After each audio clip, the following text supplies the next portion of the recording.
हिंदी में यूपीएससी की तैयारी से संबंधित प्रोग्राम्स को देखने के लिए सब्सक्राइब करें स्टडी IQ-IAS हिंदी। नमस्कार, बहुत बहुत स्वागत है आप सभी का स्टडी IQ-IAS हिंदी के इस कार्यक्रम में जिसका नाम है हिंदू हिंदी में। मेरा नाम है अतुल जैन और आप सभी जानते हैं कि इस कार्यक्रम में हम क्या करते हैं। इस कार्यक्रम में हम आज के दिन के द हिंदू और इंडियन एक्सप्रेस समाचार पत्रों के जो प्रमुख संपादकीय होते हैं उनके बारे में चर्चा करते हैं, समझने की कोशिश करते हैं कि उनमें से कौन से ऐसे एडिटोरियल्स हैं जो एग्जाम के प्रतिपेक्ष से, जो एग्जाम के परिप्रेक्ष्य से, माफ कीजिएगा, हमारे लिए थोड़े जरूरी हैं। बहुत सारे संपादकीय आते हैं, जैसा मैंने कल भी बताया था, कई सारे रिपीट होते हैं और कुछ संपादकियों को मैं इस आशा में भी नहीं पढ़ाता, जो आशा नहीं वो विश्वास होता है कि कल परसों उस पर और डिटेल्ड रिपोर्ट आएगी। जैसे मैं आपको पहले भी बता चुका हूं, प्रधानमंत्री जो है वो जून के अंत में अमेरिका जाने वाले हैं और उनकी जून की जो अमेरिका यात्रा है उसमें क्या क्या हो सकता है या फिर क्या क्या होना चाहिए, इस बात को लेकर दुनिया भर के एडिटोरियल्स भी आ रहे हैं।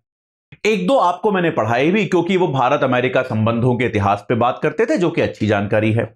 लेकिन आज जैसे इंडियन एक्सप्रेस में एक संपादकीय आया है, उसने बताया है कि कैसे रक्षा संबंधों को विकसित करने के लिए भारत और अमेरिका को क्या करना चाहिए। ये सब मतलब क्या हो सकता है इस टॉक पे। यार मैं बार बार वही कहता हूं कि जून अंत में जा ही रहे हैं प्रधानमंत्री जी, जब वो लौट के आएंगे तो अपने को पता चली जाएगा कि भाई क्या हुआ क्या नहीं हुआ। तो ये जो स्पेक्युलेटिव आर्टिकल्स होते हैं, जो ऐसा अनुमान लगाते हैं कि ये हो सकता है, इनको पढ़ने में ज्यादा मेहनत करने की कोई खास आवश्यकता है नहीं, क्योंकि यार ये पत्रकारों के लिए जरूरी होते हैं। आप पत्रकार तो हो नहीं, आप लोग तो यूपीएससी के एस्पिरेंट हो, तो आपसे आपका परीक्षा कल भी नहीं है, आपकी परीक्षा तो अगले साल है। तो यार तब तक न्यूज साइकिल खत्म हो जाएगी। तो कई बार हम लोग न्यूज साइकिल का इंतजार करते हैं खत्म होने का। तो इसीलिए मैं आपको इसलिए बता रहा हूं कि आपके दिमाग में कोई संशय, कोई डाउट ना रह जाए कि यार ये वाला आर्टिकल सर ने क्यों नहीं पढ़ाया, ठीक है, या क्या ये कंप्लीट है, क्या इसके बाद मैं एडिटोरियल पेज पूरी तरह से छोड़ सकता हूं या छोड़ सकती हूं। मेरा जवाब है हां, कि अगर आपने ये कार्यक्रम अटेंड किया है तो आप द हिंदू और इंडियन एक्सप्रेस के संपादकीय पेजों का बिल्कुल पढ़ना छोड़ सकते हो, कोई दिक्कत नहीं है। बाकी अखबार पढ़ना पड़ेगा, जैसे पढ़ना है आपको, जैसे भी कवर करना है, लेकिन संपादकीय पेज आप मेरे ऊपर छोड़ दीजिए, मैं उनको मैनेज कर रहा हूं। कई बार यह भी होता है कि कुछ आर्टिकल्स आते हैं, जैसे आज AI पे एक आर्टिकल आया है, लेकिन जो पिछले 2-4 दिनों में, हम पिछले एक हफ्ते 10 दिन में जो आर्टिकल्स में कई बार हमने AI की चर्चा की है, उससे कुछ भी अलग नहीं है उसमें। तो इसीलिए उसको भी हमने नहीं कवर किया कि एक ही बात बार बार रिपीट क्यों करनी है यार, कुछ नया सीखते हैं, ठीक है। तो ये कुछ इंपॉर्टेंट बातें हैं, कुछ इंपॉर्टेंट चर्चा थी, तो मेरे को थोड़ी सी आपसे करनी थी। चलिए, आज है 16 जून, महीने के दूसरे हाफ में हम प्रवेश कर गए हैं, 138वां एपिसोड है। अच्छा, इकोनॉमिक्स की क्लास के लिए आप लोग अभी भी बार बार सवाल पूछ रहे हैं। मैं आपको पहले ही बता चुका हूं कि बिल्कुल आश्वस्त रहिए, इकोनॉमिक्स का प्रोग्राम जो है, जो YouTube पे चलता है, ये यथावत ही चलेगा। ऐसा नहीं है कि उस कार्यक्रम को बंद किया जा रहा है या बीच में छोड़ा जा रहा है, ऐसा कुछ भी नहीं है, ये याद रखिए। बार बार ऐसा होता है कि 2-4 लोग ये कहना शुरू कर देते हैं अब ये कार्यक्रम नहीं होगा। अरे भाई, मैं कराता हूं, मुझे पता होगा ना होगा कि नहीं होगा, आप क्यों बता रहे हो। तो ये कार्यक्रम होगा। मैं उसका कारण भी आपको बता चुका हूं कि मैं अभी आजकल मेरा NCERT का बैच चल रहा है, जो कि 15 क्लासेस का बैच है, जिसमें से 3-4 क्लासेस हमारी हो भी चुकी हैं। आप में से कई बच्चे उसमें एनरोल्ड भी होंगे। तो यार NCERT का जब क्लासेस होता है तो 2 घंटे की वो क्लास होती है, 2 घंटे से 5-7 मिनट ऊपर ज्यादा कम नीचे हो जाती है, ठीक है। तो उसकी तैयारी करनी होती है, उसकी प्रेजेंटेशन बनानी होती है, उसके लिए पढ़ना होता है। हालांकि अपेक्षाकृत सरल है NCERT, लेकिन तब भी पढ़ना तो पड़ता है। उदाहरण सोचने पड़ते हैं, कैसे पढ़ाओगे, कैसे समझाओगे, ये सोचना पड़ता है ना। कोई भी क्लास जो है, कोई भी शिक्षक जो तैयारी करके नहीं जाता, मैं उस शिक्षक को अच्छा शिक्षक नहीं मानता यार। आपको कितना भी आता हो, आपको तैयारी करके क्लास में जाना चाहिए। तो उसकी तैयारी करने में, और क्योंकि सिर्फ 15 दिन में हमको 9, 10, 11, 12 की NCERT खत्म करनी है, तो एक अच्छा खासा सिलेबस भी कवर करना पड़ता है, तो काफी समय उसमें लग जाता है। तो उस कार्यक्रम के बाद मेरे पास कोई एक कार्यक्रम लेने का समय बचता है। तो वो कार्यक्रम जो है वो हमने हिंदी में हिंदू तय किया है, क्योंकि ऐसा लगता है कि इसमें कंटिन्यूटी जो है वो नहीं टूटनी चाहिए। इकोनॉमिक्स में पहले, इकोनॉमिक्स एक विषय है, अगर हम 10 दिन रुककर, आप इन 10 दिनों का रिवीजन के लिए प्रयोग कर सकते हैं और उसके बाद हम उसको शुरू कर देंगे। लेकिन करंट अफेयर्स और ये जो वाला कार्यक्रम है, इसमें कंटिन्यूटी की आवश्यकता है। चेन टूट गई तो आगे जुड़ने में दिक्कत होगी, ठीक है। तो ये अपने आप में एक सूचना थी जो मुझे आपको बतानी थी कि ऐसा बिल्कुल भी मत सोचिए कि ये जो कार्यक्रम है आपका इकोनॉमिक्स वाला ये रुक जाएगा। ये जैसे चलता है वैसे ही चलेगा, उसमें कोई समस्या नहीं है। 28 तारीख को मेरा वो वाला बैच खत्म हो रहा है, 16 तारीख आज हो ही गई है, 10-12 दिन बचे हैं। जैसे ही खत्म होगा मैं तुरंत इकोनॉमिक्स की क्लासेस शुरू कर दूंगा। चलिए आगे बढ़ते हैं। अच्छा, इन द मीनवाइल आप में से जो लोग नहीं देखते हैं, हमारे एक और बड़े योग्य साथी हैं, बड़े होनहार साथी हैं, मनोज सर हैं। वो इकोनॉमिक्स को एमसीक्यूज के माध्यम से करा रहे हैं। आप लोग कई बार मांगते थे, ये बात कहते थे कि सर एमसीक्यूज जो हैं वो भी पढ़ाए जाने चाहिए, समझाए जाने चाहिए। तो मनोज सर की क्लासेस होती हैं, आप हमारे चैनल पे उनको चेक कर सकते हैं और आप उन क्लासेस को भी अटेंड करें, बहुत लाभ मिलेगा। इकोनॉमिक्स से आपका टच भी खत्म नहीं होगा अगर आप उन क्लासेस से जुड़े रहेंगे, ये भी याद रखिए। तो आप उनकी क्लासेस को भी अटेंड करें, आपको बहुत फायदा होगा। चलिए, तो यार P2I बैच हमारा आ गया है। आपको मैं बता चुका हूं पहले भी कि P2I क्या होता है। प्रीलिम्स की तैयारी आपकी फाउंडेशन की तरह होगी। इसमें आपको प्रिंटेड किताबें जो है, हार्ड कॉपी किताबों की आपके घर पे मिलेगी। और अगर आपका प्रारंभिक परीक्षा क्लियर होता है, जब आप प्रीलिम्स क्लियर करोगे, तो हम समझते हैं कि मेंस की तैयारी आम तरीके से नहीं की जाती। मेंस के लिए ज्यादा डेडिकेटेड एफर्ट लगता है, तो आपको दिल्ली में बुलाकर रखा जाएगा। दिल्ली में आपके रहने का, खाने का सारा खर्चा और अध्यापन का, टीचिंग का सारा खर्चा जो है संस्थान उठाएगा, स्टडी IQ उठाएगा। आपको उसके लिए कुछ भी अतिरिक्त पे नहीं करना होगा। ये हमारा बहुत ही पॉपुलर P2I प्रोग्राम है। ये अंग्रेजी में, इंग्लिश में काफी समय से चलता आ रहा है, काफी सफल भी रहा है। बहुत सारे रिजल्ट्स इसने लाके दिए हैं P2I प्रोग्राम ने। अब प्योर इंग्लिश बैच जो है, जिसमें आप केवल इंग्लिश में पढ़ोगे, और प्योर हिंदी जहां पर मैं आपको अभी पढ़ा रहा हूं, इन दोनों का भी बैच चालू किया जा रहा है। और तीनों भाषाओं का बैच जो है 19 जून से प्रारंभ हो रहा है। ठीक है, तो अगर आप तय कर चुके हो कि आप हिंदी मीडियम में परीक्षा देने वाले हो, तो ये वाला बैच तय करो, ज्वाइन करो। अगर आप तय कर चुके हो कि इंग्लिश में परीक्षा देने वाले हो, तो ये वाला करो। और अगर अभी आप तय नहीं कर पाए और आपको लगता है यार जिसमें मजा आएगा उसमें दे लेंगे, दोनों भाषाएं ठीक ठाक आती हैं, तो फिर आप ये वाला बैच भी ज्वाइन कर सकते हो। इन तीनों में से कोई सा भी बैच ज्वाइन करो। लिमिटेड सीट्स हैं, याद रखिएगा। AJ लाइव कोड लगाइए, मात्र 29,999 में आप पा सकते हैं। पूरे आपकी एंड टू एंड तैयारी इसमें कराई जाएगी, प्रीलिम्स, मेंस और इंटरव्यू की, इस धनराशि में। ठीक है, साथ के साथ हमारे फाउंडेशन कोर्स, जो हमारा पॉपुलर कोर्स है, इसे ही आपको पता है, उसका बैच नंबर 6 जो है अभी चालू हुए कुछ दिन हो गए हैं। तो कुछ क्लासेस आपकी हालांकि छूट गई हैं, लेकिन आप अभी भी जुड़ सकते हैं। और 1-2 दिन बाद मैं आपको बोलना बंद कर दूंगा कि आप इससे जुड़िए, क्योंकि फिर आपकी ज्यादा क्लासेस मिस हो गई होंगी। तो आप जो है AJ लाइव कोड लगाइए, और AJ लाइव कोड लगा के 17,499 में आप इस बैच से भी जुड़ सकते हैं। यह भी आपके पास एक पॉसिबल ऑप्शन है। मेरे साथ अगर आप संपर्क में रहना चाहते हैं, टच में रहना चाहते हैं, तो ये तरीके हैं। अतुल जैन UPSC गाइडेंस मेरा टेलीग्राम चैनल है, जिस पर मैं इस क्लास की प्रेजेंटेशन भेजता हूं। Atul_UPSC मेरा इंस्टाग्राम हैंडल है, atul.jain@studiiq.com मेरा ईमेल ID है।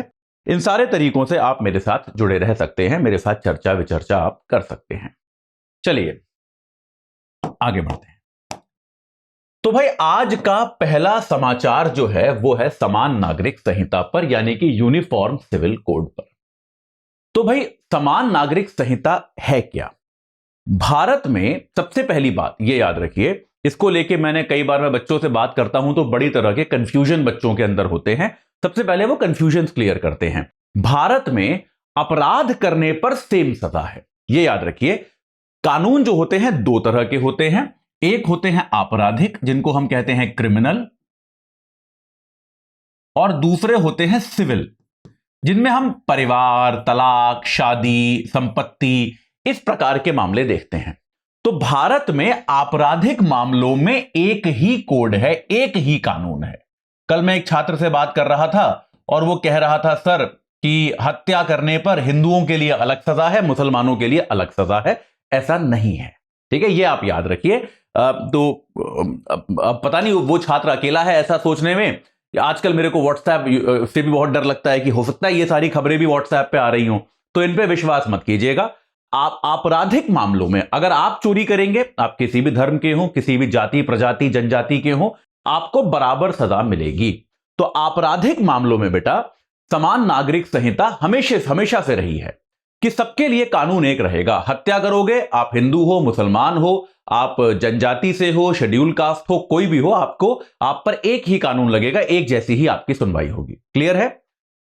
मुद्दा आता है अब सिविल कानूनों का।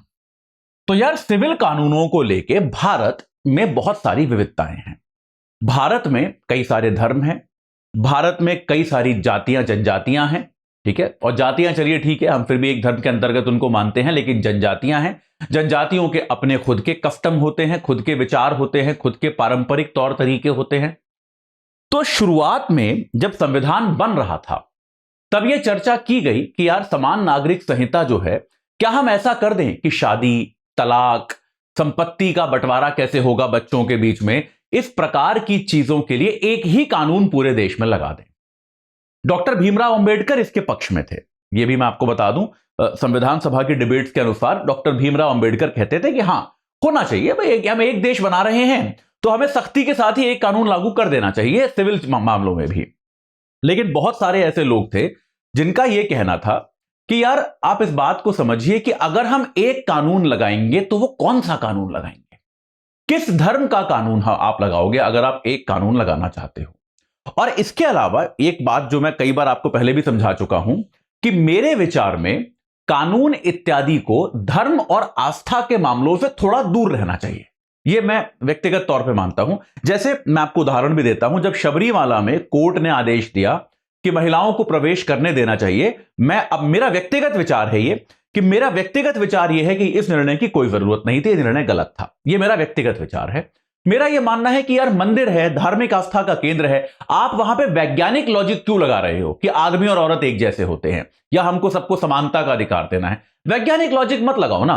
कोई जीव अगर कोई अत्याचार हो रहा है वहां पे लगाना जरूरी है, लेकिन जहां पर किसी की आस्था का प्रश्न है वहां पे मत लगाओ। ऐसे भी बहुत सारे मंदिर है जहां पुरुषों की एंट्री अलाउड नहीं है, उनको भी मत जाने दो, कोई बात नहीं, ठीक है। धर्म है, आपको जैसे मानना है मानिए। धर्म विज्ञान पे आधारित थोड़ी ना है, ना ही धर्म कानून पे आधारित है। तो इसी तरह से तो अगर आपके यहां विवाह का एक विशेष प्रकार की प्रक्रिया है, आपके यहां तलाक की कोई विशेष प्रकार की प्रक्रिया है, संपत्ति की कोई विशेष प्रकार की प्रक्रिया है, तो उसको संरक्षित करने में कोई बुराई नहीं है। तो भारत के संविधान निर्माताओं का यही कहना था कि यार उसको संरक्षित करके रखने में कोई खास बुराई नहीं है। तो समान नागरिक संहिता जो है ये प्रेफरेबल है, अच्छा है अगर ऐसा हो जाए, लेकिन अगर ऐसा नहीं हो पाए तो कोई बात नहीं, इसकी ऐसी हमें कोई खास जरूरत नहीं है, ठीक है। यह संविधान निर्माताओं का इसके बारे में विचार था। तो भाई अभी क्या हुआ है, भारत का जो लॉ कमीशन है, जो आजकल बड़ा न्यूज में है, पता नहीं क्यों यार, लॉ कमीशन ने अभी पिछले दिनों सेडिशन को बोल दिया हाँ होना चाहिए, पढ़ाया था आपको मैंने 2-3 दिन पहले।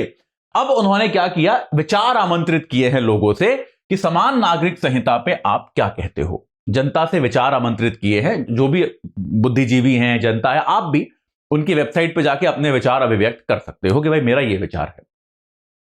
अब एक इनपे इंटरेस्टिंग बात यह है कि 2018 में विधि आयोग ने एक बार पहले ये पूरी प्रक्रिया कर चुका है।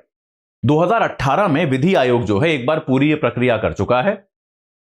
तब इसने समान नागरिक संहिता पे विचार विमर्श किया था, चर्चा की थी, और तब विधि आयोग ने यह कहा था कि इसकी कोई जरूरत नहीं है, लगभग उन्हीं आधारों पे जिन आधारों पे मैंने आपको अभी बताया कि यार इसकी कोई जरूरत नहीं है, कोई ऐसी खास जरूरत नहीं है भारत में समान नागरिक संहिता की। अब 5 साल बाद वो इस प्रक्रिया को दोबारा शुरू कर रहा है। तो यार सोचना लाजिमी है कि भाई ऐसा क्या बदल गया, ऐसा क्या हो गया कि आप अचानक से अपने 2018 का जो निर्णय है आप उस पर पुनर्विचार करना चाहते हो। तो इसका कोई उत्तर विधि आयोग ने अभी तक दिया नहीं है कि ऐसा क्या हुआ जिसके कारण आप इस पर दोबारा विचार कर रहे हो। 5 साल में ऐसा कुछ बदलाव तो हुआ नहीं है, कोई ऐसा विशेष तो बदलाव हुआ नहीं है कि भाई भारत में अचानक से पर्सनल लॉ के कारण बहुत दिक्कतें आ गई, ऐसा तो कुछ नहीं हुआ। तो निश्चित तौर पे यह मानने में कोई बुराई नहीं है, यह मानने में कोई डाउट नहीं है कि एक राजनीतिक कदम है, यह एक राजनीतिक कदम है। भारतीय जनता पार्टी के मैनिफेस्टो में रहा है, हमेशा चुनावी घोषणा पत्र में रहा है कि हम समान नागरिक संहिता लाएंगे। तो एक तरह से सरकार इसको एक राजनीतिक कदम की तरह उठा रही है, लेकिन तब भी कोई बात नहीं, अगर राजनीतिक कदम भी है तो भी एक कानूनी प्रक्रिया है, इस पर चर्चा की जानी चाहिए। तो यार इसमें इंपॉर्टेंट चीज क्या है कि कोई भी देखिए, अब आप में से कई लोगों के दिमाग में आ रहा होगा ये सवाल, लेकिन सर कुछ धर्मों के तो नियम इतने ज्यादा ऑपरेसिव हैं, इतने गड़बड़ नियम हैं, उसका क्या? बिल्कुल सही बात है। तो कोशिश जो की जानी चाहिए, कोशिश ये की जानी चाहिए कि सभी धर्मों के कानूनों से अन्याय को हटाया जाए। तो अगर किसी धर्म का कानून यह कहता है कि महिलाओं को कोई अधिकार नहीं होगा, उसको आप बदलो। जैसे सरकार ने ट्रिपल तलाक को बैन कर दिया। इस्लाम में एक नियम था, हालांकि वो पहले भी सुप्रीम कोर्ट प्रतिबंधित कर चुकी थी, लेकिन तब भी सरकार ने उसको अपराध घोषित कर दिया कि आप 3 बार तलाक बोलकर आप महिला से तलाक ले सकते हो। इसको सरकार ने बैन कर दिया। यह सही कदम था, इसमें कोई डाउट नहीं है। ट्रिपल तलाक के बैन का मैं हमेशा समर्थन करूंगा। ठीक है, आप मतलब ये मैं हमेशा चुनी हुई सरकारों का विरोधी रहा हूं, भले वो मनमोहन सिंह की सरकार हो या ये वाली सरकार हो, लेकिन जो अच्छा काम है वो अच्छा काम है। तो भाई ट्रिपल तलाक पे आपने प्रतिबंध लगाया, मैं हमेशा उसका समर्थन करूंगा कि बिल्कुल सही प्रतिबंध है, होना चाहिए। तो जहां पर भी आप अत्याचार नोटिस करते हो, उस अत्याचार को रोकने के लिए आप कानून बना सकते हो। ठीक है, तो अलग अलग धर्मों के, अलग अलग जनजातियों के, प्रजातियों के अलग कानून हो सकते हैं, और उनमें जहां पर भी कहीं आपको अत्याचार का एलिमेंट दिखे, जैसे मान लो कोई धर्म कह दे कि भाई हमारे यहां तो लड़की की शादी 10 वर्ष की आयु में हो सकती है, कोई ऐसा कह दे, उस पर आप प्रतिबंध लगाओ। लगा रखा है आपने पूरे देश में कानून बना दिया कि आप किसी भी धर्म के हो, किसी भी जाति जनजाति के हो, 18 साल से कम की उम्र में लड़की की शादी करोगे जेल जाओगे। ऐसा नियम है कि नहीं है? तो आपने कानून बनाया है। तो जहां पर भी किसी भी धर्म के व्यक्तिगत कानूनों में अन्याय दिखता है, उस अन्याय को हटाने के लिए आप कानून बनाइए, लॉ लाइए। लेकिन यह कहना कि भाई हम पूरे देश में सारे कानूनों में एक रूपता ही कर देंगे, यह थोड़ा सा गलत साउंड करता है। क्योंकि देखिए, मैं आपको समझाता हूं, जब भी हम कभी कहते हैं कि यार एक रूपता आनी चाहिए, तो एक रूपता जो होती है वो अक्सर बहुमतवादी होती है।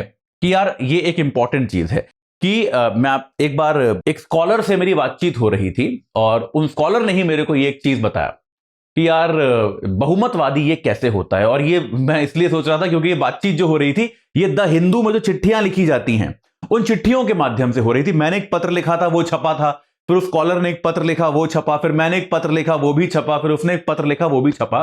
तो बड़ी इंटरेस्टिंग बात है कि यार उन्होंने ये, और मैं बहुत सीखा उस पत्र से यार। उन्होंने ये लिखा कि आप अगर आप ये कहते हो कि पूरे देश में एक जैसी पहचान होनी चाहिए, तो उन्होंने मुझे ये बोला कि आप अपनी आंखें बंद करो और 1 मिनट के लिए सोचो, 10 सेकंड के लिए सोचो, एक भारतीय कौन है। तो आपके दिमाग में अक्सर, ज्यादातर लोगों के दिमाग में, एक पढ़ा लिखा हिंदू, उच्च जाति का पुरुष जो कि 25 से 35 साल के बीच में है, पैंट शर्ट पहनता है, ऐसे आदमी की इमेज आएगी। एक भारतीय कौन है इसके नाम से। कोई भी व्यक्ति एक बुर्का पहनी महिला को इमेजिन नहीं करेगा। कोई भी व्यक्ति एक सड़क पर रिक्शा चलाते हुए दिहाड़ी मजदूर को इमेजिन नहीं करेगा। बात सही है कि नहीं है? तो अगर आप कहते हो कि भाई हम पूरे देश में एक रूपता लाएंगे, तो एक रूपता का आपका कॉन्सेप्ट जो है, और ये एक वैश्विक बात है, ये सही बात है, ये हर जगह होता है कि एक रूपता में आप क्या करते हो, जिन लोगों का बहुमत होता है उसी के विचार को आप पूरे देश पर लागू कर देते हो। तो एक रूपता जो होती है वो अक्सर बहुमतवादी होती है। इस कॉन्सेप्ट को समझ लीजिए कि एक रूपता जो होती है वो अक्सर बहुमतवादी होती है, कि जिसका बहुमत है सब लोग उसकी बात मानना शुरू कर दो, ये एक रूपता है। अब हमारे यहां राजनीतिक लोकतंत्र तो है, राजनीतिक तौर पे ऐसा होता है, जो बहुमत कहता है सबको मानना पड़ता है, लेकिन सांस्कृतिक लोकतंत्र थोड़ा ना होता है यार।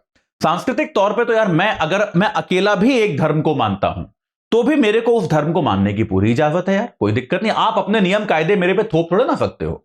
तो हमें करना क्या चाहिए, एक रूपतावाद की बजाय हमें यह देखना चाहिए कि अन्यायवाद ना हो, कि कहीं पर भी अन्याय ना हो, यह हमें सुनिश्चित करने की कोशिश करनी चाहिए। अब जैसे मैंने यहां पे लिखा भी है, विवाह की न्यूनतम आयु, तलाक की प्रक्रिया, संपत्ति का बंटवारा, यह सब न्यायपूर्ण ढंग से लागू किया जाना चाहिए। कि आप ये देख लो कि अगर मान लो किसी धर्म में यह है कि लड़कियों को संपत्ति नहीं मिलेगी, जैसे, या फिर किसी धर्म में ऐसा है कि आप तलाक ले ही नहीं सकते जब तक, मतलब कुछ धर्मों में ऐसा भी होता है कि महिलाओं को तलाक लेने का अधिकार ही नहीं है, कि भले ही आपकी शादी में हिंसा हो, भले ही आपको जान का खतरा हो, लेकिन आप तलाक नहीं ले सकते। तो इस प्रकार की चीजों को भी बदला जाना चाहिए। तो ऐसे कानून जो हैं वो बदले जाने चाहिए, अन्यायपूर्ण कानून ना रहें, लेकिन समान नागरिक संहिता रहे, इसकी कोई आवश्यकता नहीं है। क्योंकि समान नागरिक संहिता अगर कोई ऐसी चीज आएगी तो निश्चित तौर पे जो लोग संख्या में कम हैं उनको ऐसा लगेगा कि उनकी सांस्कृतिक विरासत को पर कब्जा करने की कोशिश की जा रही है, ऐसा उनको लग सकता है। तो ये अगर लग भी रहा है तो इससे बचने की आवश्यकता है। बाकी हम देखते हैं लॉ कमीशन का क्या विचार विमर्श होता है, क्या वो कहते हैं इस पे, ये हमको पता चलेगा। ठीक है, चलिए आगे बढ़ते हैं। भाई ये एक अजब ही चीज हो रही है। तो अमेरिका ने क्या किया, अमेरिका ने अभी यूनेस्को में दोबारा शामिल होने का निर्णय कर लिया है। ठीक है, यूनेस्को एक यूएन की संस्था है जो कि शैक्षणिक और सांस्कृतिक काम करता है। तो यार अमेरिका ने क्या किया, अमेरिका ने यूनेस्को में दोबारा शामिल होने का निर्णय किया, क्योंकि 2017 में क्या हुआ था, डोनाल्ड ट्रंप साहब ने बड़ी सारी चीजें छोड़ दी थी। ट्रंप साहब आप जानते ही हो, मैं पहले ही बता चुका हूं कि वो राष्ट्रपति कम एंटरटेनर ज्यादा लगते थे मेरे को हमेशा, क्योंकि एंटरटेनमेंट बहुत करते थे यार वो, और उनके जो कदम थे वो रैशनल नहीं होते थे। अक्सर ऐसा देखा गया कि अंतर्राष्ट्रीय राजनीति में भी उनके जो कदम थे वो बहुत तार्किक नहीं होते थे, वो कदम अक्सर बड़े इंपल्सिव होते थे, बड़ा जिसको हम कहते हैं ना जज्बाती, बड़ा मतलब भावुक होकर वो कदम उठाते थे।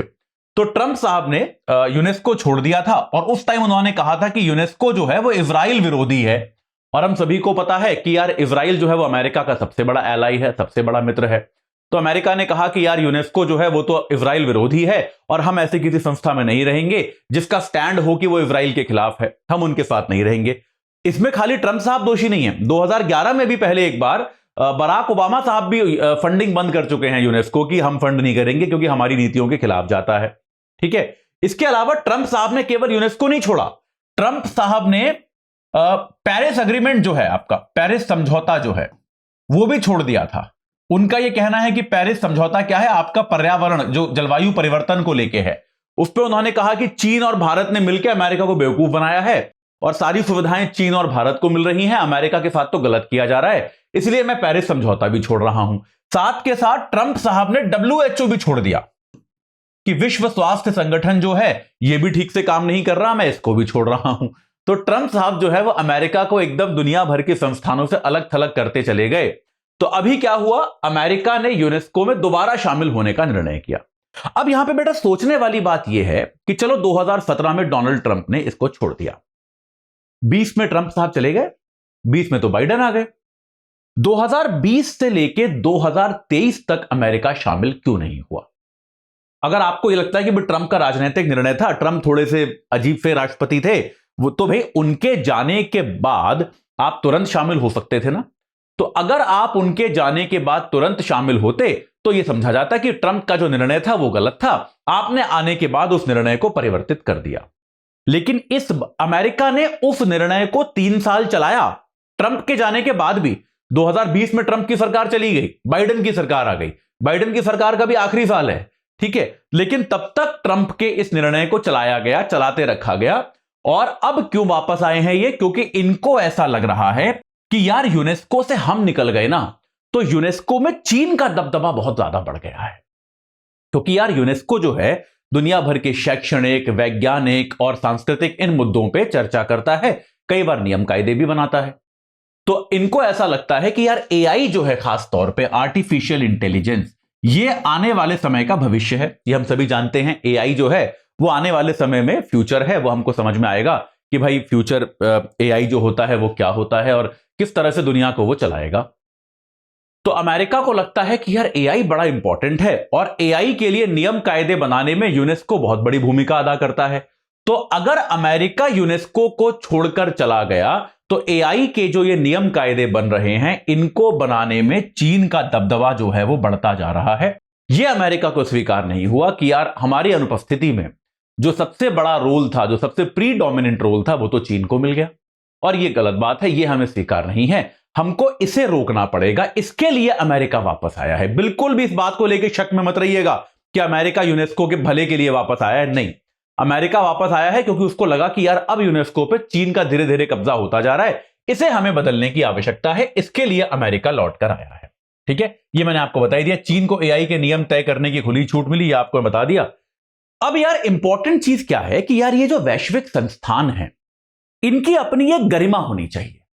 मतलब ऐसा नहीं होना चाहिए कि आज आपका मन किया तो आपने छोड़ दिया, फिर आप 5-6 साल बाहर रहे, फिर आपको लगा अरे यार कोई दूसरा कर रहा है तो आप वापस आ गए। ये क्या चल क्या रहा है? मतलब ये समझ रहे हो क्या हो रहा है ये? कि भाई ऐसे तो कुछ भी नहीं चलता कि आप अचानक से एक दिन उठ के चले गए कि नहीं हमें नहीं करना ये काम, फिर आप 5-6 साल तक आपने उसमें कोई योगदान नहीं दिया, फिर एकाएक आपको लगा कि नहीं अब हम लौट के आ जाएंगे। तो यार ये जो है वैश्विक संस्थानों की गरिमा के अनुरूप नहीं है। इससे क्या लगता है कि आप यूनेस्को वगैरह को, इनको बहुत लाइटली लेते हो, है ना, कि आप भाई ठीक है, इनकी आप कोई खास इज्जत करते नहीं हो, आपको जब ठीक लगा आप आ जाते हो, जब आपको ठीक नहीं लगा आप चले जाते हो। इससे एक ऐसा संदेश जाता है।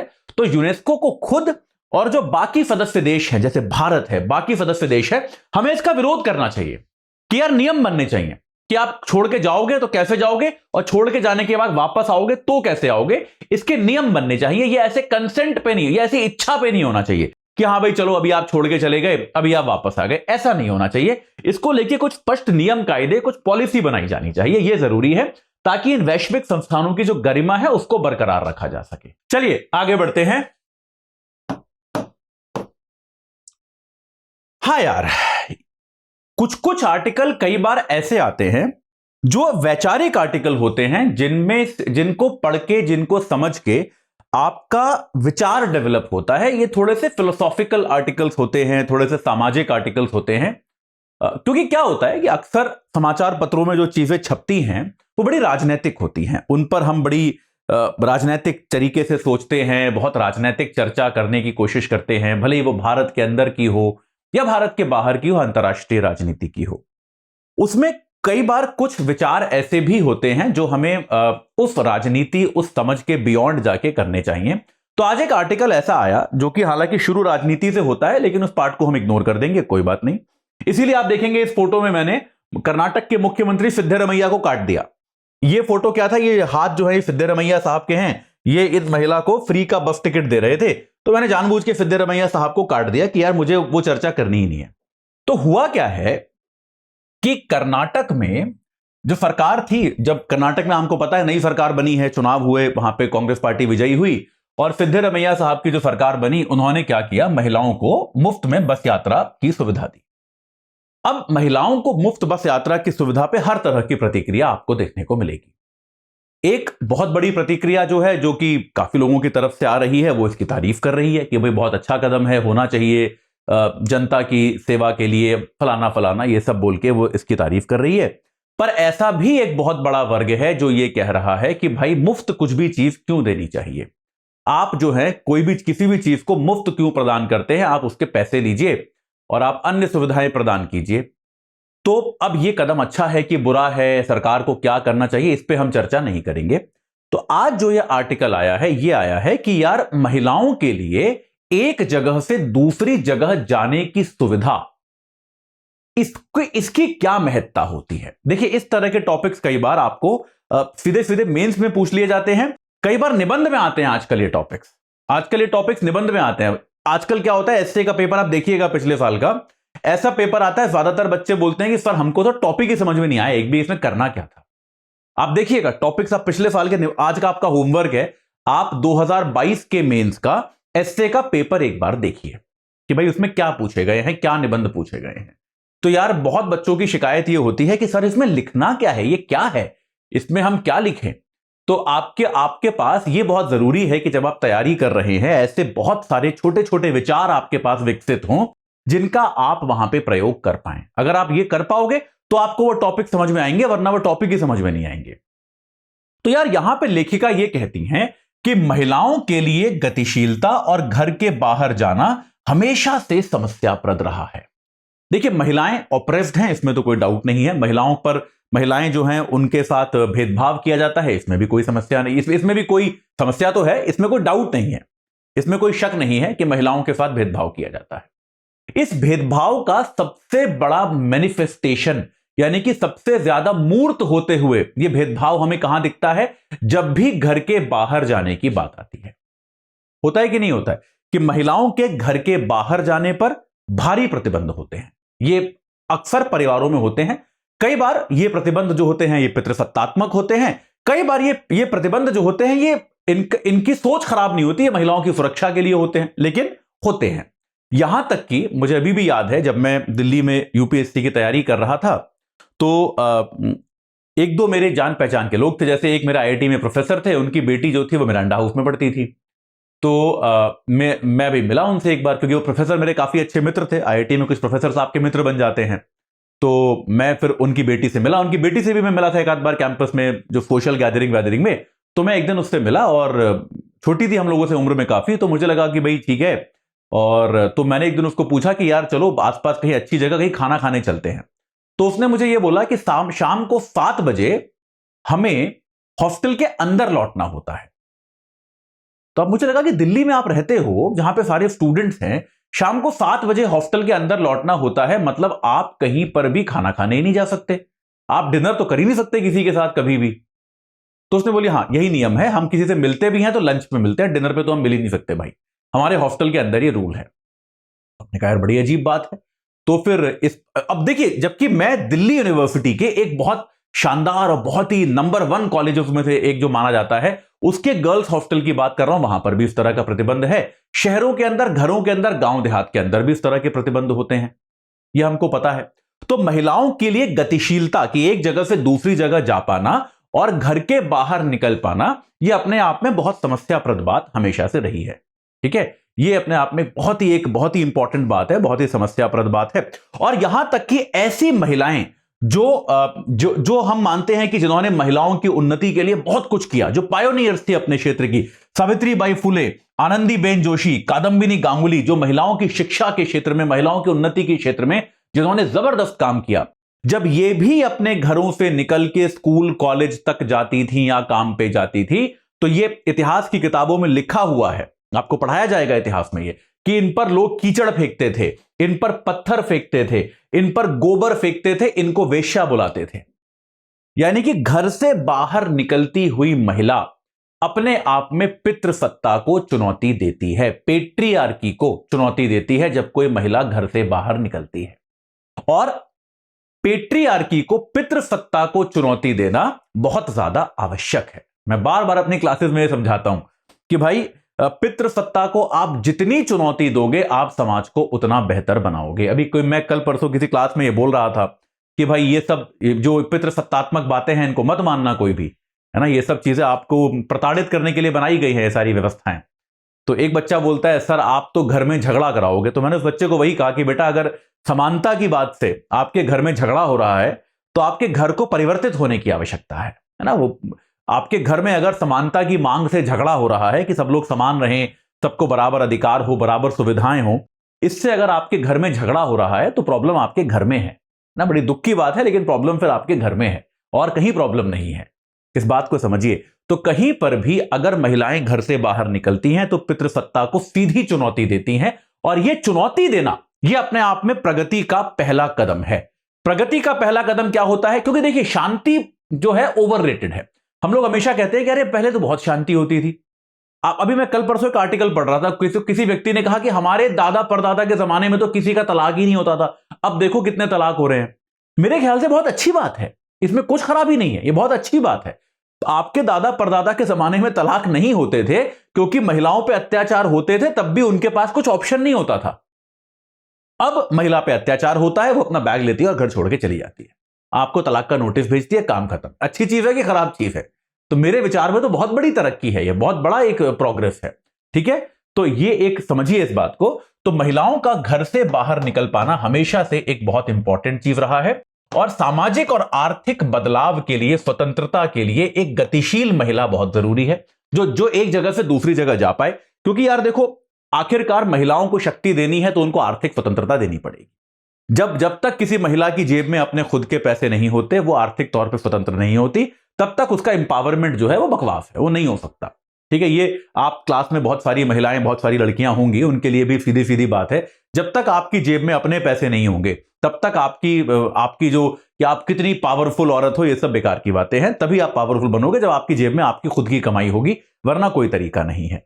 ठीक है, तो एक गतिशील महिला आर्थिक और सामाजिक आजादी के लिए बहुत जरूरी है। तो अगर आप बसें या फिर जो यातायात के तरीके आप या तो फ्री कर दो या सस्ते कर दो, कुछ भी करो। मैं यहां पे ये नहीं कह रहा कर्नाटक ने जो किया सही किया गलत किया, वो मेरा आज का डिस्कशन है ही नहीं। लेकिन अगर आप निर्धन महिलाओं को आप किसी प्रकार से गतिशीलता मुहैया करा दो तो उनके काम करने का अनुपात बढ़ेगा, वो लोग वर्क फोर्स में ज्यादा जाएंगी। कि यार उनको लगता है कि हमें एक जगह से दूसरी जगह एक सुरक्षित तरीके से जा सकते हैं बिना किसी पैसे दिए या बिना ज्यादा पैसा दिए। तो अपने आप में यह बहुत बड़ी सुविधा है, और इससे महिलाओं के काम करने का अनुपात बढ़ेगा, काम करने का। क्योंकि याद रखिए, हमारे दिमाग में आता है अरे ये तो सब कॉर्पोरेट सेक्टर की महिलाएं। सारी महिलाएं कॉर्पोरेट सेक्टर में काम नहीं करती ना। महिलाएं कई बार झाड़ू पोछा भी करती हैं, महिलाएं कई बार ठेला भी लगाती हैं, महिलाएं हर तरह का काम करती हैं जिसमें आमदनी बहुत कम होती है। उसमें अगर आपका एक जगह से दूसरी जगह जाने पर रोज का 10-15 रुपए का भी खर्चा है तो वो उनके लिए बहुत बड़ा खर्चा है। ठीक है, तो इस बात को समझिए। इसके अलावा हो सकता है कि महिलाएं सार्वजनिक स्थलों पर दिखने लगें, कि महिलाओं को अगर कहीं घूमने जाना है, पर्यटन करने भी जाना है अपने शहर के अंदर, जिसको हम कहते हैं ना लीजर, तो उसके लिए भी महिलाएं दिखने लगे। देखिए एक बड़ा इंपॉर्टेंट कॉन्सेप्ट था जिसको हम कहते हैं वाई लॉइटर। वाई लॉइटर का एक कॉन्सेप्ट समझिए। ये शिल्पा फड़के नाम की एक समाजशास्त्री हैं, उन्होंने ये कॉन्सेप्ट दिया था, किताब भी है ये वाई लॉइटर। किताब पढ़ने की खास जरूरत नहीं है क्योंकि लगभग जो मैं बता दूंगा वही है पूरी किताब में। तो यहां पे शिल्पा फड़के ये कहती है कि यार शहरों में जो सार्वजनिक स्थल हैं, जैसे सड़कें भी हो गए, सड़क भी सार्वजनिक स्थल है, तो इसका प्रयोग महिलाएं केवल फंक्शनली करती हैं। कि महिला सड़क का प्रयोग कब करेगी? एक जगह से निकल के दूसरी जगह जाने के लिए। जबकि पुरुष जो है आपको ऐसे ही खड़े मिल जाएंगे। खड़े मिलते हैं कि नहीं मिलते? जिसको हम कहते हैं ऐसी चिल कर रहे हैं। क्या करते हैं? चिल कर रहे हैं। सड़क किनारे खड़े हुए हैं लोग ऐसे ही, जो सड़क किनारे ऐसे ही लोग खड़े रहते हैं, रात बेरात घूम रहे हैं। रात को भी छोड़िए आप, चलिए दिन में भी अगर वो घूम रहे हैं, तो सार्वजनिक स्थलों पर बेसिकली पुरुषों ने कब्जा किया हुआ है। और ऐसा प्रतीत होता है जैसे सारे सार्वजनिक स्थल पुरुषों के हैं और वो महिलाओं को केवल तभी देते हैं जब महिलाओं को कहीं कुछ आवश्यकता होती है। तो शिल्पा फड़के ये कहती है कि यार जगह तो सबकी है, सड़क तो सबकी है, जैसे पुरुष ऐसे ही खड़े हो सकते हैं, महिलाएं भी ऐसी खड़ी हो सकती हैं। तो इसको लेके बड़े सारे कैंपेन्स चलते हैं, वाई लॉइटर कैंपेन, बड़े बड़े शहरों में, जहां पे महिलाएं रात बिरात ऐसे ही बिना किसी काम के सड़कों पे निकलती हैं, जो कि अपने आप में मेरे विचार में बहुत क्रांतिकारी कदम है ये। ठीक है, तो ये जो है, तो अब आप अगर महिलाओं को निःशुल्क टिकट देंगे या सस्ता परिवहन देंगे, तो आपकी सड़कों पे, आपके सार्वजनिक स्थलों पे महिलाएं ज्यादा दिखनी शुरू होंगी, जिससे आपके समाज का जो एक संरचना है, जो परिवेश है, परिदृश्य है, वो बदलना शुरू होगा। और साथ के साथ अगर ज्यादा महिलाएं सड़कों पे हैं, तो महिलाएं ज्यादा सुरक्षित भी तो महसूस करेंगी, बाकी महिलाएं भी ज्यादा सुरक्षित महसूस करेंगी। कि अगर आप कहीं रात को, मान लो जैसे मुंबई है, आप रात को बीच पे गए और बीच पे आपने देखा कि भाई जो समुद्र तट होता है, बीच किनारा जो होता है, आपने देखा वहां पे और 100 महिलाएं हैं, तो महिलाएं ज्यादा सुरक्षित महसूस करेंगी। अगर वहां पे केवल पुरुष ही पुरुष खड़े हुए हैं, तो शायद कोई भी महिला असुरक्षित महसूस करेगी। तो ये जो है, इस तरह के कदम जो होते हैं महिलाओं की गतिशीलता को बढ़ाने के लिए, लेखिका यहां पे ये कहती हैं कि महिलाओं की गतिशीलता को बढ़ाने के लिए राज्य को, सरकारों को हर संभव कदम उठाना चाहिए। कोई भी कदम बहुत बड़ा नहीं है, कोई भी कदम गैर जरूरी नहीं है। ये इनका बेसिक सा मैसेज है। कर्नाटक सरकार ने जो किया नहीं किया वो हमारी चर्चा नहीं है, हमारी चर्चा थी महिलाओं की गतिशीलता की महत्ता पे। इस पॉइंट को आप जरूर समझिएगा। चलिए आगे बढ़ते हैं। भाई आरबीआई ने एक नया अभी नोटिस निकाला है, बड़ी हैरानी की बात है, काफी हैरान हुआ मैं भी ये नोटिस देखकर। तो इरादतन चूककर्ता क्या होते हैं? Wilful defaulters. इनको कई जगहों पे दुराग्रही चूककर्ता भी लिखा जाता है, विलफुल डिफॉल्टर्स। यार देखो, डिफॉल्टर क्या होता है? जो लोन लेकर वापस ना दे। अब डिफॉल्ट करने के भी दो कारण होते हैं। एक कारण यह है कि भाई मैंने लोन लिया, फॉर एग्जाम्पल मैंने लोन लिया अपने बिजनेस के लिए, उदाहरण के लिए ऐसा मानते हैं कि भाई मैंने सोचा कि मैं अपनी कोचिंग क्लास खोलूंगा, उसके लिए मैंने लोन ले लिया किसी बैंक से 50 लाख रुपए, उदाहरण के लिए मान लेते हैं। अब मेरी कोचिंग क्लास में बच्चे ही नहीं आए। ऐसा होता है यार, कई बार नहीं चलते यार। आप जाओ दिल्ली मुखर्जी नगर देखो, वहां पे 1000 कोचिंग खुलती हैं, 500 हर महीने बंद होती हैं, ये फैक्ट है। अच्छा, कल को मुखर्जी नगर की एक कोचिंग में आग लग गई, ये भी हमको पता चला यार। तो मतलब जब से मैं मुखर्जी नगर पहली बार जीवन में पढ़ने गया, जब मैं पहली बार मुखर्जी नगर गया था, तब मैंने ये कहा था कि यार इस जगह पे तो कोई त्रासदी होने का वेट कर रही है। ऐसे पतले पतले सीढ़ियां होती हैं, चारों तरफ बिजली के नंगे तार पड़े होते हैं। आप में से कई लोग गए होंगे, तो तब भी बड़ा शुक्र है कि किसी की जान नहीं गई। बहुत जरूरी है कि जहां पर ऐसे हजारों छात्र एक साथ बैठते हैं, उन जगहों की सुरक्षा की प्रॉपर व्यवस्था की जाए, ये बहुत जरूरी है। तो यही है इसमें सीखने वाली बात कि सार्वजनिक स्थानों की सुरक्षा जो है वो सब कायदे से की जानी चाहिए। आप में जो दिल्ली में रहता हो और कभी गया ना हो, एक बार देख के आए मुखर्जी नगर, जिन बिल्डिंग्स में कोचिंग इंस्टीट्यूट चलते हैं वो कैसी बिल्डिंग्स हैं, आप हालत देखिए उनकी। वो मतलब वो तो कभी आग लगेगी ही लगेगी। मैं जब गया था पहली बार, मैंने तभी अपने मित्रों को बोला था कि यार यहाँ तो मतलब आग लगनी तय है, कभी ना कभी लगेगी और बहुत जाने जाएंगी, ये होना तय है यहाँ पे। तो कल हुआ, लेकिन लकीली जान नहीं गई किसी की। चलिए, तो भाई विलफुल डिफॉल्टर क्या होता है कि भाई एक तो, हाँ मैं आपको ये बता रहा था कि मैंने ऋण लिया, मैंने अपनी कोचिंग क्लास खोली, बच्चे नहीं आए उसमें, लोगों को नहीं पसंद आया मेरा पढ़ाने का तरीका, तो भाई मेरा बिजनेस नहीं हुआ, तो मैं लोन नहीं दे पाया। ये तो हो गया एक डिफॉल्ट, जो कि बिजनेस मेरा, मैं आदमी ईमानदार था, मेरी ईमानदारी में कोई खराबी नहीं है, मेरा बिजनेस ही नहीं चला, मेरे पास पैसे है ही नहीं, मैं कहां से दूं। एक तो ये कारण हो गया। दूसरा कारण ये हो गया कि मैंने आपसे लोन तो लिया कोचिंग क्लास खोलने के लिए, अब उस 50 लाख रुपए से मैंने एक शानदार गाड़ी खरीद ली। या मैंने कुछ और कहीं और उस पैसे को उड़ा दिया, मैंने उससे अपने घर में अपने बच्चों की शादी करवा दी, कुछ और कर दिया उसका, ठीक है। तो अब क्या हुआ, वो पैसे खर्च हो गए, आमदनी मेरे पास हुई नहीं, मैं आपको दे नहीं सकता। ये दूसरी तरह वाला जो था, ये कहलाता है विलफुल डिफॉल्टर, यानी कि इरादतन चूक करता, कि इसके पास पैसे हैं लेकिन तब भी ये अपना ऋण नहीं चुकाता, क्योंकि अक्सर क्या होता है, ऋण के पैसे कहीं और लगा देता है। देखिए, आप सबको पता है कि विजय माल्या साहब जो है, ऐसा तो नहीं है कि उनके पास पैसे नहीं है, ये तो आपको पता है ना। अभी भी वो लंदन में जहां रह रहे हैं, बहुत बड़ा मैंशन में रह रहे हैं, ऐसा कोई सड़क पे तो सोते नहीं विजय माल्या साहब वहां पर भी। तो ऐसा तो नहीं है कि इनके पास पैसे नहीं है, पर ये उन पैसों से बैंक का ऋण चुकाने को तैयार नहीं है, ठीक है। ये होता है विलफुल डिफॉल्टर, जिसने या तो वो पैसा लेके कहीं और लगा दिया और इसके पास पैसे अभी हैं, किसी और जगह से आए हुए पैसे हैं, लेकिन उनसे ये बैंक का ऋण चुकाने को तैयार नहीं है, ठीक है। तो अब क्या है, आरबीआई का अब तक नियम क्या था जो 2019 में आया था, वो नियम ये कहता था कि यार अगर आप सामान्य तौर पे लोन डिफॉल्ट करते हो तो आपसे चलो हम समझौता कर लेंगे कि चलो भाई आपने प्रयास किया बिजनेस करने का, नहीं हो पाया, कोई बात नहीं, आपका हम थोड़ा सा सेटलमेंट होता है ना कि भाई चलो 1 करोड़ का लोन था, तुम 40 लाख ही दे दो, कुछ तो दे दो, हम राइट ऑफ कर देंगे, बाकी कोई बात नहीं। ऐसा बैंक करता है कई बार सेटलमेंट, तो ये हम कर लेंगे। लेकिन विलफुल डिफॉल्टर्स के साथ कोई सेटलमेंट नहीं होगा। आरबीआई का 2019 से नियम था कि भाई क्लियरली विलफुल डिफॉल्टर्स के साथ कोई नेगोशिएशन नहीं होगा, क्योंकि ये लोग तो अपराधी है ना यार, ये लोग अपराधी हैं कि नहीं है? अरे भाई, इनके पास पैसा है लेकिन दे नहीं रहे, तो ये तो अपराधी हैं, इनके साथ हम कोई नेगोशिएशन नहीं करेंगे, इनका कोई राइट ऑफ नहीं होगा, इन पर कानूनी कार्रवाई होगी। तो अभी क्या हुआ, पिछले हफ्ते आरबीआई ने अपने इस नियम को बदल दिया। आरबीआई ने कहा कि अब हम तकनीकी राइट ऑफ कर लेंगे और समझौता भी कर लेंगे। हम इन सब चीजों के लिए तैयार हैं कि अगर विलफुल डिफॉल्टर जो है वो समझौता करना चाहता है, कॉम्प्रोमाइज करना चाहता है, तो हम उसके लिए भी तैयार हैं। और उसके अंतर्गत अगर कोई हमें राइट ऑफ करना पड़ेगा कि हाँ ठीक है, इस लोन को हम भूल जाते हैं, चलो ना तुम्हारी ना मेरी, इस लोन को भूल जाते हैं, अगर ऐसा भी कोई प्रस्ताव आता है तो उसको भी हम स्वीकार अब कर लेंगे, ऐसा आरबीआई ने कहा है। तो यार, ये अपने आप में बहुत चौंकाने वाला कदम है, क्योंकि ये बहुत ही स्पष्ट है कि 2019 के नियम के अनुसार इनसे कोई समझौता किया नहीं जाता था। इसका यार, इसके कई सारे बुरे प्रभाव होंगे। आरबीआई को इस नीति को पर एक बार दोबारा सोचना चाहिए। ये जो परिवर्तन आरबीआई ने किया है, ये सही परिवर्तन नहीं है, ये उचित नहीं है, इस पर दोबारा सोचा जाना चाहिए। इसके बहुत सारे बुरे प्रभाव हैं। इसका पहला बुरा प्रभाव है यार, ईमानदार लोन लेने वालों पे, आपके मेरे जैसे जो लोग होते हैं, जो भाई बैंक से अगर 2 लाख रुपए का भी लोन लेते हैं तो सोचते हैं कि इसको वापस कैसे करेंगे, सोचते हैं कि नहीं सोचते कि यार नहीं हम तो भाई कायदे से थोड़ा घर पे बचा बचा के भी बैंक का लोन वापस कर देंगे। ऐसा होता है कि नहीं आता? जब भी आप ऐसी खबरें सुनते हो, आपको ऐसा नहीं लगता कि आप बेवकूफ हो कि यार ये देखो 10-10 हजार करोड़ रुपए लेके भाग गए, हम लोग पे 1-2 लाख रुपए का लोन है, लेकिन हम ऐसे सोच रहे हैं अपना पेट काट काट के भी उसको वापस कर रहे हैं।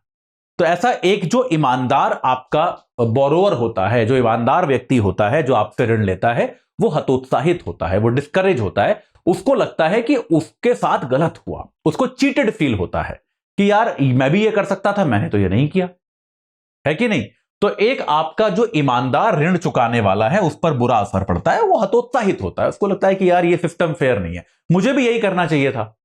दूसरा, आप एक तरह से इनको एनकरेज कर रहे हो। कोई भी व्यक्ति ये सोचेगा कि मैं लोन लेके यही कर लेता हूं, अब यार मुझे चुकाने की क्या खास जरूरत है, मैं विलफुल डिफॉल्टर बन जाता हूं, 1-8 साल बाद तो आरबीआई आ ही जाएगा समझौता करने, तो समझौता कर लेंगे, क्या दिक्कत है?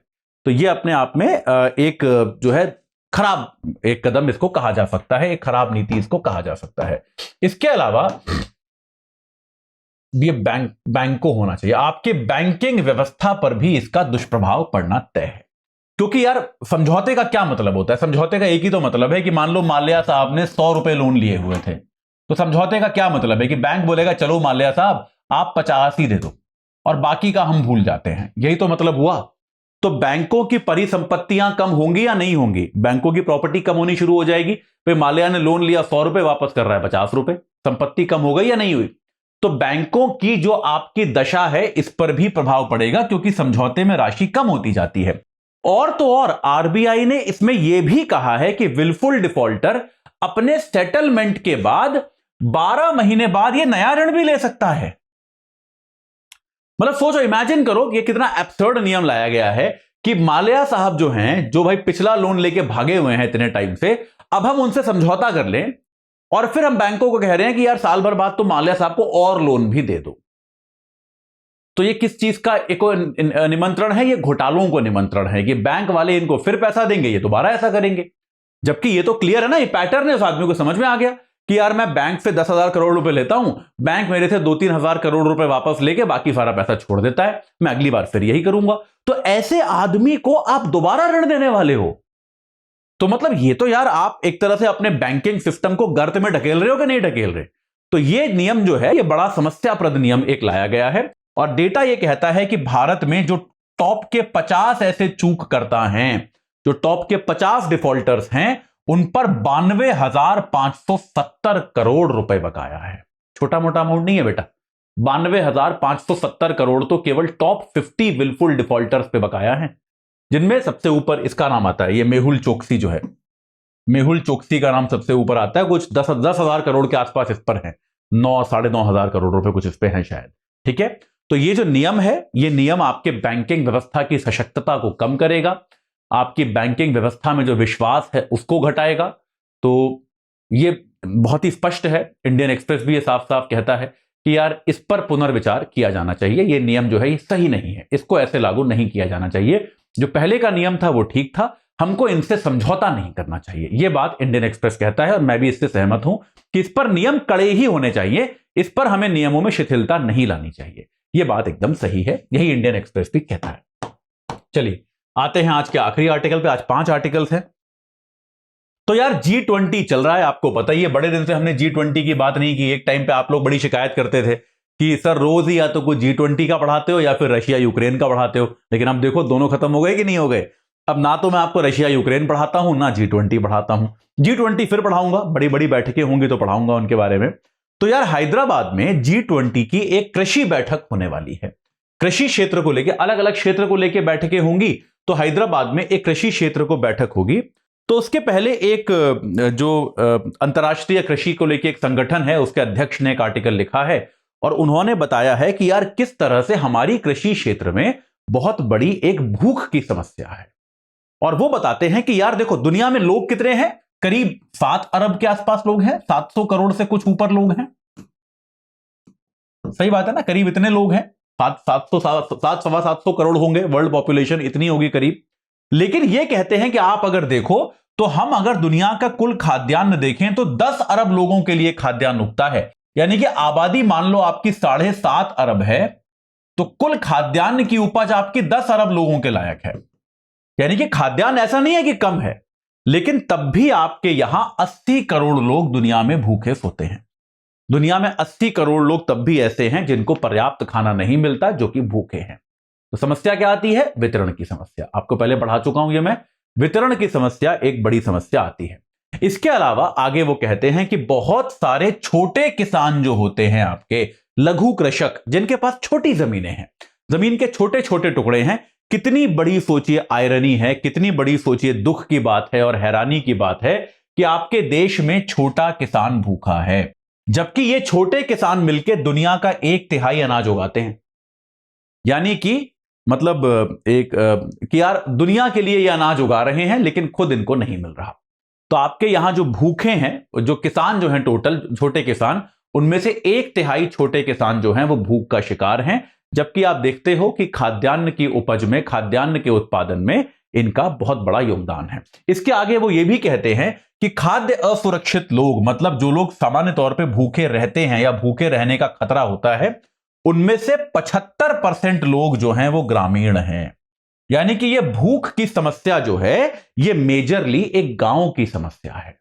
ऐसा नहीं है कि शहरों में लोग भूखे नहीं सोते, लेकिन तब भी जो आपके यहां खाद्य असुरक्षा जो है 75% वो गांव में पाई जाती है, ना कि शहरों में। ठीक है, ये आपको क्लियर हुआ? इतना वो सिंपल सी बातें हमको बताते हैं और वो कहते हैं कि यार इसका करें क्या, इसकी प्रॉब्लम क्या है। इसकी प्रॉब्लम वो हमको बताते हैं कि यार ग्रामीण अर्थव्यवस्था जो है, खास तौर पे कृषि में अभी भी निवेश बहुत कम है। वो कहते हैं अभी भी आपके निवेश की जो ग्रोथ रेट है वो 3.5 से 4% है। यानी कि पिछले साल अगर कृषि में 100 रुपए निवेश हुआ था, तो इस साल कृषि में 104 रुपए निवेश होगा। क्या इतना निवेश काफी है? क्या कि आपकी बढ़ती आबादी के लिए ही इतना निवेश काफी है? क्या आपकी बढ़ती खाद्य आवश्यकताओं के लिए इतना निवेश काफी है? क्या आपको ऐसा लगता है कि यार हमारी जिस प्रकार से प्रसंस्कृत खाना हम खाते हैं उसके लिए इतना निवेश काफी है? तो निश्चित तौर पे सबसे बड़ी प्रॉब्लम यह है कि यार ये जो हमारे यहां कृषि क्षेत्र में निवेश है वो ठीक से डायरेक्ट नहीं हो रहा है। उसके कारण क्या हो रहा है कि बहुत सारे गैप्स हैं। जैसे आपको बताया ना कि भाई 100 करोड़ लोगों के लिए, माफ कीजिएगा, 1000 करोड़ लोगों के लिए खाद्यान्न उगता है, 700 750 करोड़ लोग हैं, तब भी लोग भूखे रह जाते हैं क्योंकि सही जगह पे सही खाद्यान्न नहीं उगता, सही मैपिंग, सही मैचिंग नहीं हो पाती। यह सारी निवेश की प्रॉब्लम है कि आपने रूट नहीं बनाए, आपने रास्ते नहीं बनाए, आपने प्रक्रियाएं नहीं बनाई कि जो खाद्यान्न है वो सही व्यक्ति तक पहुंच पाए। तो ये निवेश की प्रॉब्लम जो है ये प्राथमिक समस्या है। और आगे लेखक ये कहते हैं कि यार ये निवेश जो है सबके लिए फायदेमंद होगा।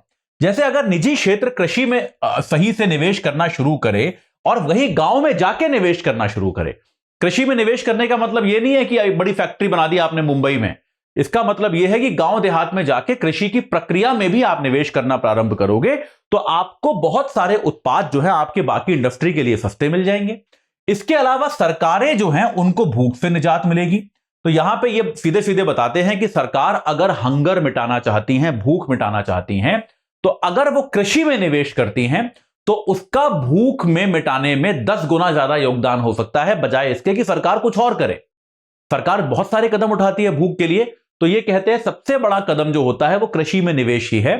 सरकारों को इस पे और ज्यादा फोकस करना चाहिए। अक्सर लोग कृषि में निवेश इसलिए नहीं करते कि उनको वो सेफ नहीं लगता, निवेश कैसे किया जाएगा, उसका क्या होगा, इसकी जानकारी नहीं होती, लोगों को कृषि में जोखिम लगता है। तो शायद हमको निवेश करने के नए तरीके खोजने पड़ेंगे, नए हम तरीके सोचे कि हम एक फंड बनाएं, कोष बनाएं, निवेश की गारंटी दें, उस पर बीमा दें। किसी भी तरह से हमको निवेश के नए तरीके खोजने पड़ेंगे ताकि जोखिम कम हो और कृषि में आपका निजी और सरकारी दोनों प्रकार का निवेश बढ़े। तभी ये जो मिसमैच है कि हम अन्न तो उगाते हैं लेकिन लोग तब भी भूखे हैं, ये मिसमैच केवल तभी खत्म होगा, वरना ये मिसमैच समाप्त नहीं होगा। इतनी सी बात यहां पे लेखक कहते हैं। चलिए आज के हमारे आर्टिकल्स हो गए, फटाफट प्रश्न देख लेते हैं। बहुत ही आसान प्रश्न है। सत्य कथन बताइए। इरादतन चूक करता जानबूझकर ऋण नहीं चुकाते हैं, यही तो परिभाषा है। बिल्कुल सही बात है। ये धन का उपयोग किसी और कार्य के लिए करते हैं, सामान्यतया सही होता है, यही कारण होता है, दोनों इसमें सही हैं। ठीक है, अगले प्रश्न पर चलते हैं। अगला प्रश्न आपका क्या है? यहां पर भी आपको सत्य कथन पहचानना है। आपका ये वाला कथन क्या है? अमेरिका ने ट्रंप के शासनकाल में यूनेस्को छोड़ दिया था, सही बात है। इसका कारण चीन का बढ़ता आधिपत्य था, क्या यह सही है? नहीं, छोड़ने का कारण चीन का आधिपत्य नहीं था। छोड़ने का कारण था कि अमेरिका को लगता था कि यह इजराइल विरोधी है। अमेरिका को ऐसा लगता था कि यह इजराइल विरोधी है, इसीलिए छोड़ा था। अब ज्वाइन करने का कारण, दोबारा ज्वाइन करने का कारण यह है कि चीन का आधिपत्य बढ़ रहा है, याद रखिएगा। तो आपका दूसरा कथन जो है वो गलत हो गया, आपको सीधा सीधा पढ़ाया था। ठीक है, चलिए आज का सब्जेक्टिव सवाल देख लेते हैं। सब्जेक्टिव सवाल आपका समान नागरिक संहिता पे है, उस पर काफी देर हमने आज चर्चा की, सबसे ज्यादा चर्चा उस पर ही की। समान नागरिक संहिता का लक्ष्य अन्याय समाप्त करना है, न कि एकीकरण। चर्चा कीजिए। आप इसके पक्ष में, विपक्ष में, जैसे आपको ठीक लगे आप आर्ग्यू कर सकते हैं कि समान नागरिक संहिता का लक्ष्य जो है वो असमानता को, वो बेसिकली अन्याय को समाप्त करना है, न कि एकीकरण। सब एक जैसे हो जाए, ये हमारा लक्ष्य नहीं है। हमारा लक्ष्य यह है कि अन्याय खत्म हो जाए, यह समान नागरिक संहिता का लक्ष्य है। इसके पक्ष विपक्ष जैसे भी आप चाहते हैं, वीडियो खत्म होने के बाद, ये लेक्चर खत्म होने के बाद आप कमेंट्स में उसके पॉइंटर्स डाल सकते हैं। ठीक है, चलिए। तो यार जाते जाते आपको एक बार दोबारा बता दूं कि हमारा P2I बैच जो है, स्टडी IQ IAS का P2I बैच 19 तारीख से शुरू हो रहा है। बहुत बहुत इंटरेस्टिंग बैच होता है यार। आपकी एक ऑप्शनल को छोड़ के बाकी पूरी तैयारी, प्रीलिम्स, मेंस, इंटरव्यू सब इसमें कराई जाएगी। मेंस और इंटरव्यू की तैयारी के लिए आपको दिल्ली बुलाया जाएगा बिना किसी अतिरिक्त खर्चे के, आपको वहां रखा जाएगा। आपका रहना, खाना, पीना, आपकी क्लासेस सब इसमें इंक्लूडेड होंगी। ठीक है, 19 तारीख से बैच शुरू हो रहा है, शाम को 6 बजे, रोज 3 घंटे की लाइव क्लास होती है। आपका पूरा सिलेबस खत्म होगा CSAT और करंट अफेयर्स के साथ, ये याद रखिएगा। AJ लाइव कोड लगाइए, 29,999 में बैच को प्राप्त कीजिए। इसके अलावा अगर आप हमारे फाउंडेशन कोर्स से भी जुड़ना चाहते हैं तो फाउंडेशन कोर्स का, चलिए फाउंडेशन कोर्स का आपको पता ही है, बैच चल रहा है। फाउंडेशन कोर्स में भी आप एजे लाइव कोड लगाकर 17,499 में जोड़ सकते हैं। यहां वो वाली स्लाइड नहीं डाली मैंने। 17,499 में आपको फाउंडेशन कोर्स भी मिल सकता है। बैच फिक्स है, 2-3 क्लास छूट गई हैं आपकी, पहले ही बता दूं, लेकिन आप अभी भी जुड़ सकते हैं। 2-3 क्लास की रिकॉर्डिंग देख लीजिएगा। एक आध और 2-4 दिन और निकल जाएंगे, फिर आप इस बैच से नहीं जुड़ पाएंगे। ठीक है, तो फाउंडेशन बैच से भी आप जुड़ सकते हैं। और अगर आपको मेरे साथ संपर्क में रहना है, मेरे से डाउट्स पूछने हैं, तो ये तरीका है। अतुल जैन यूपीएससी गाइडेंस मेरा टेलीग्राम चैनल है। अतुल_UPSC मेरा इंस्टाग्राम हैंडल है। atul.jain@studyIQ.com मेरा ईमेल आईडी है। अच्छा, एक बात मैं और बता दूं, अगर आप में से कोई स्टूडेंट हमारे किसी कोर्स में एनरोल्ड है, जैसे मान लीजिए आपने एनसीईआरटी ले रखा है या फिर आपने फाउंडेशन कोर्स ले रखा है और आप कोई दूसरा कोर्स लेना चाहते हैं, जैसे मान लीजिए आप कोई अपने आप को P2I में अपग्रेड करना चाहते हैं या फिर एनसीईआरटी वाले बच्चे हमारा फाउंडेशन कोर्स लेना चाहते हैं, तो आप एक बार मुझे टेलीग्राम पे जरूर मैसेज कीजिएगा। आपको थोड़ा सा इसमें डिस्काउंट मिल सकता है। लेकिन अगर आप पहले से एनरोल्ड हैं तो, अगर आप पहले से एनरोल्ड नहीं हैं तो आपको नहीं मिलेगा। ठीक है, ये याद रखिएगा। खास तौर पे अगर हमारे फाउंडेशन के बच्चे अपने कोर्स को P2I में कन्वर्ट करना चाहते हैं तो भी आप मेरे से संपर्क कीजिए, इसको भी हम करा सकते हैं। ठीक है, चलिए, मेरे साथ आज जुड़ने के लिए आपका बहुत बहुत धन्यवाद। मैं आपसे मिलूंगा कल शाम 4 बजे हिंदी में हिंदू के अगले एपिसोड के साथ। बहुत बहुत धन्यवाद। हिंदी में यूपीएससी की तैयारी से संबंधित प्रोग्राम्स को देखने के लिए सब्सक्राइब करें स्टडी IQ IAS हिंदी।